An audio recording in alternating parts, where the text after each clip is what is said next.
내란 우두머리 혐의 첫 공판에 출석한 윤석열 전 대통령이 계엄 선포는 평화적인 대국민 메시지였다고 주장했습니다. 윤 전 대통령은 모두 진술에서 직접 자신의 혐의를 모두 부인했습니다. 현장 취재기자 연결하겠습니다. 김영수 기자.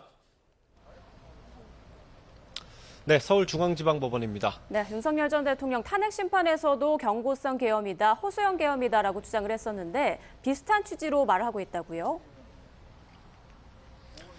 네, 그렇게 보시면 될 것 같습니다. 윤석열 전 대통령은 오늘 재판 모두 진술에서 공소 사실을 열거한 검찰의 PPT 자료를 하나하나 짚으면서 혐의를 부인했습니다. 자신은 실탄을 지급하지 말고 민간인과의 충돌도 피하라고 했다면서 비상계엄 선포는 평화적인 대국민 메시지였다고 주장했습니다. 또 군정을 통한 쿠데타를 상상해본 적이 없고 자유민주주의를 지키기 위한 거였다고 거듭 강조했습니다. 특히 지난해 봄부터 계엄을 사전에 모의했다는 검찰의 공소 사실에 대해선 코미디 같은 거라고 반박했습니다. 윤 전 대통령은 또 몇 시간 비폭력적으로 있던 사건을 내란으로 구성한 게 법리에 맞지 않고 내란몰이에 겁먹은 사람들이 수사기관 유도에 따라 진술한 부분을 검증 없이 반영했다고 검찰 수사를 비판하기도 했습니다. 네, 오후 재판이 시작된 거죠? 네, 그렇습니다. 조금 전인 오후 2시 15분에 재판이 재개됐습니다. 모두 진술 시간이 조금 더 주어졌는데 윤 전 대통령은 싹 다 잡아들이라는 지시를 받았다고 했던 홍장원 전 국정원 1차장 증언이 새빨간 거짓말이라고 주장했습니다.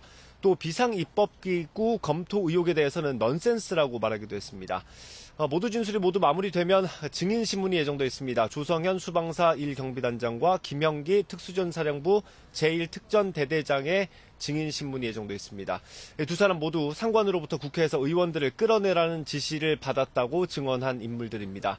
검찰이 신청한 증인들인데 윤 전 대통령 측은 갑자기 증인이 바뀐 게 절차상 적절하지 않다면서 반대 신문을 다음 기일에서 진행하겠다는 입장을 밝혔습니다. 변호인단 판단에 따라 검찰의 주신문만 진행될 가능성도 있습니다. 네, 검찰의 주장도 간단히 정리해 주시죠.